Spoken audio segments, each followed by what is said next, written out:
Assalamualaikum warahmatullahi wabarakatuh.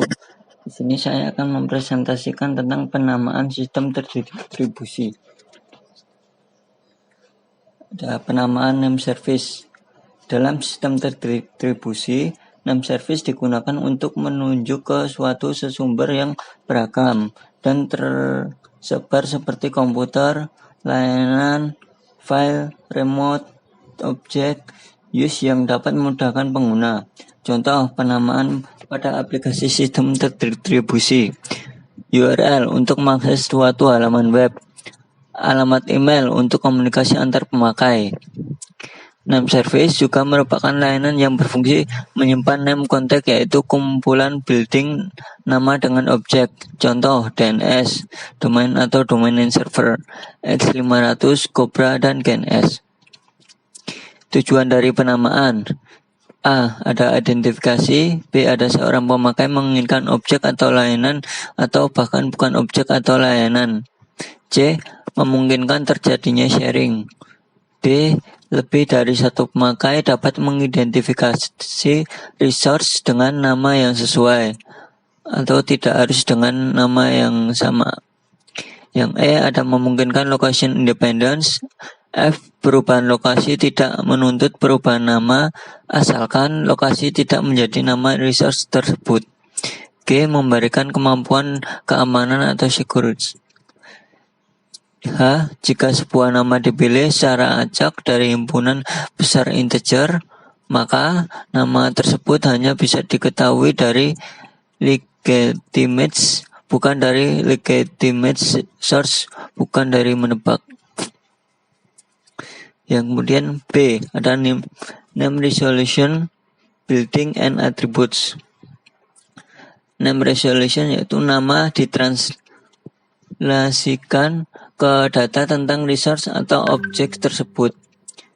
Building, asosiasi antar nama dan objek, dan biasanya nama diikat atau bond ke atribut dari suatu objek. Selanjutnya ada address, yaitu atribut kunci dari sebuah entitas dalam sistem terdistribusi. Ada atribut nilai suatu objek properti. Di sini ada contoh gambarnya, kita bisa lihat.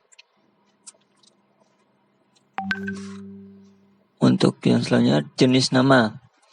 Yang pertama ada username, dibuat oleh pemakai atau user, merujuk pada suatu objek atau layanan. Yang selanjutnya terdiri dari string of character. Contohnya HP 201 untuk pengecekan btp/tmp/test.c untuk berkas. Yang kedua ada system names, terdiri dari bit string. Ada internal untuk sistem, tidak ditunjukkan untuk manusia. Selanjutnya ada lebih compact dari username sehingga dapat dibandingkan dengan lebih efisien. Kemudian selanjutnya ada struktur nama, primitive atau flat names, unique identifiers atau UIDs. Ada tanpa struktur internal, hanya string of bits, digunakan untuk perbandingan dengan UID lain, tidak membawa informasi lain atau pure names. Sangat berguna dan banyak digunakan karena location dan application independent, sehingga tidak menjadi masalah bagi mobilitas objek. Serangan file size, compact, mudah disimpan, dipas, dan jika cukup besar menjadi sulit ditebak. Yang kedua ada partitions name atau PN.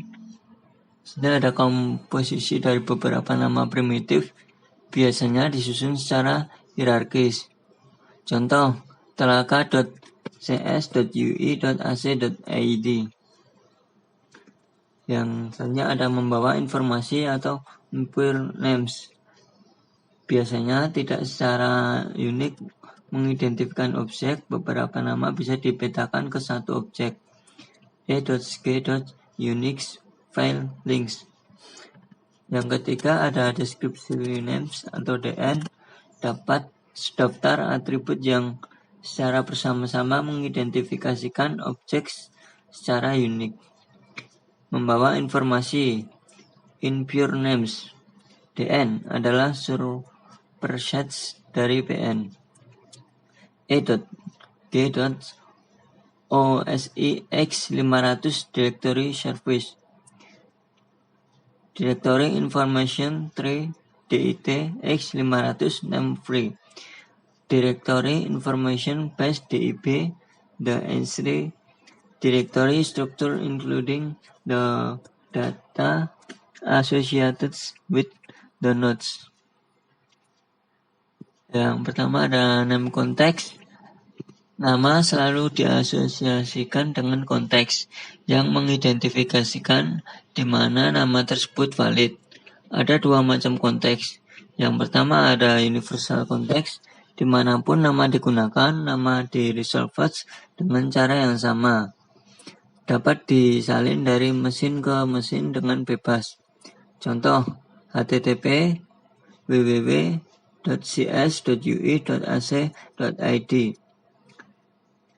Yang kedua ada relative context, yaitu konteks dependent. Contoh, A/B/C, B/C,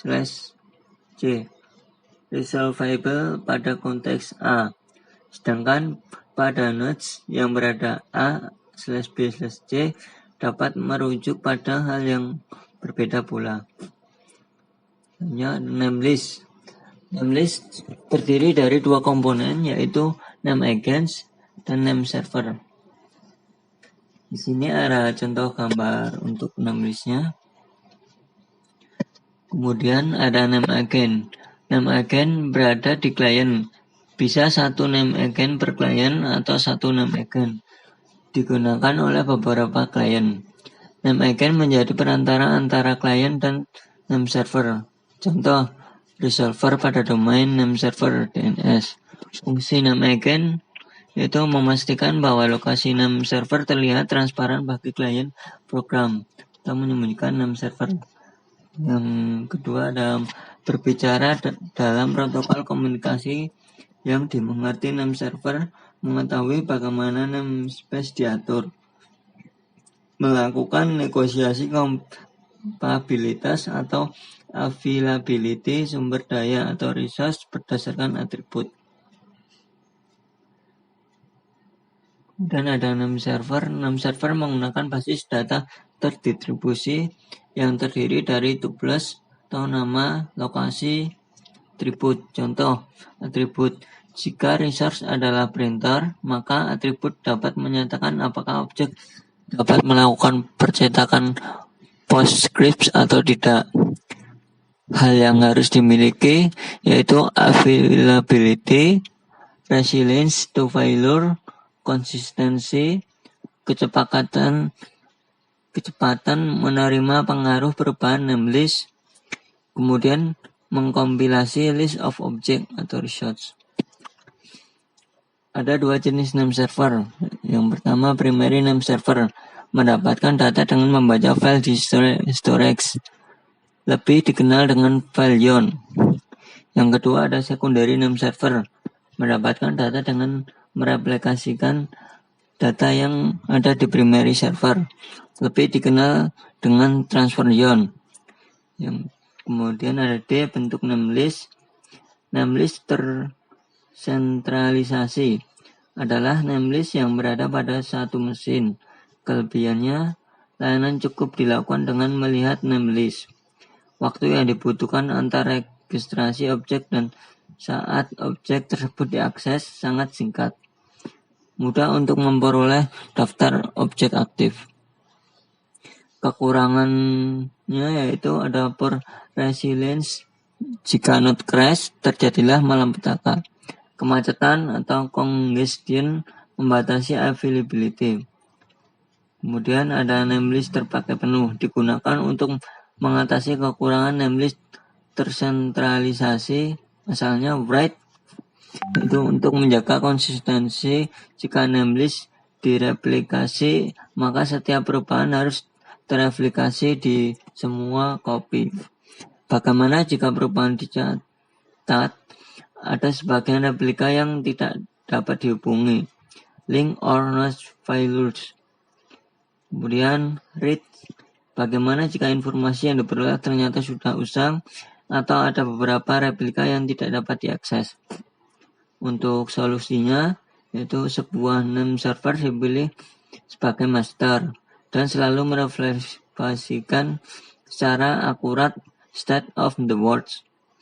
Name servers lainnya bertindak sebagai pemberi petunjuk atau hint yang belum tentu benar. Propagasi informasi antara master dan replika dilakukan sangat sepi. Diperlukan beberapa asumsi, yaitu data penamaan tidak sering berubah, sehingga ketidakkonsisten relatif jarang terjadi, tergantung dari aplikasi. Cukup akurat untuk file system, tapi tidak untuk sistem berbasis objek yang sangat dinamis. Jika dipakai data yang usang, maka terjadi error yang dapat diatasi. Contoh, buku telepon yang memuat nomor telepon yang tidak terpakai lagi. Tidak ada masalah jika dipakai data usang. Contoh, forward pada alamat email yang lama. Sini ada kelebihannya, yaitu tidak perlu satu central name server di mana seluruh station tergantung pada name server tersebut. Masih relatif mudah memperoleh daftar objek dalam suatu jaringan di mana suatu namelist berisi informasi yang dibutuhkan. Availability meningkat sehingga lokasi objek dapat ditemukan lebih cepat dari namelist tersentralisasi. Ada kekurangannya, yaitu menggunakan lebih banyak memori, potensial timbul masalah ketidakkonsistenan pada beberapa jaringan. Broadcast package ke replika sangat meningkatkan overhead jaringan. Yang C, ada namelist terreplikasikan sebagian. Sebagian namelist disimpan dalam cache setiap mesin, memerlukan mekanisme petunjuk hint yang biasanya benar. Tidak ada master copy. Contoh, name server, DNS. Memetakan name domain ke alamat. Yang kedua ada DNS global name server. Memetakan global nama ke atribut-atribut. Scalabilitas dapat menangani perubahan. Yang ketiga ada X500 directory service. Memetakan nama orang ke dalam suatu email dan nomor telepon. Yang keempat ada Genie Discover Service. Kita mencari sesuai dengan atribut yang ada. Demikian presentasi dari saya. Apabila terdapat kekurangan dalam pengetikan maupun pengucapan, saya ucapkan terima kasih.